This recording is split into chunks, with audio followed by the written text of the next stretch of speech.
અમરેલી જિલ્લામાં કાયદો અને વ્યવસ્થાની સ્થિતિ પર ફરી એકવાર ગંભીર સવાલ ઊભા થયા છે, કારણ કે બાબરામાં એક બાઇક શોરૂમના માલિક પર છરીથી હુમલો થવાની ચકચારી ઘટના સામે આવી છે.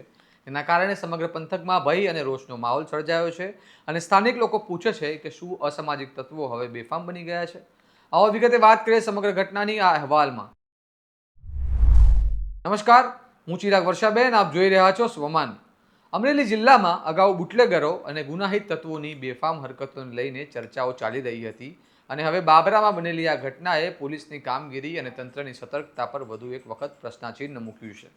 કારણ કે મળતી માહિતી મુજબ એક યુવકે ફાઇનાન્સથી બાઇક ખરીદવાના મુદ્દે શોરૂમના માલિક સાથે બોલાચાલી કર્યા બાદ અચાનક છરી વડે હુમલો કરી ગંભીર ઇજાઓ પહોંચાડી છે.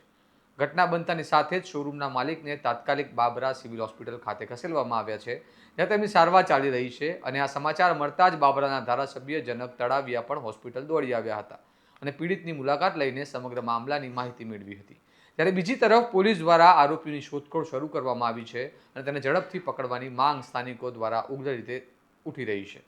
આ ઘટનાને લઈને સ્થાનિકોમાં ભારે રોષ જોવા મળી રહ્યો છે, કારણ કે લોકોનું કહેવું છે કે જો જાહેર સ્થળે અને વેપારીઓ પર આ રીતે હુમલો થવા લાગશે તો સામાન્ય નાગરિકોની સુરક્ષા કોણ કરશે, અને શું પોલીસ તંત્ર વાસ્તવમાં ગુનાહિત તત્વો સામે કડક પગલાં લેવામાં નિષ્ફળ રહ્યું છે કે નહીં? આ સવાલ હવે અમરેલીના જનતા પૂછવા લાગી છે.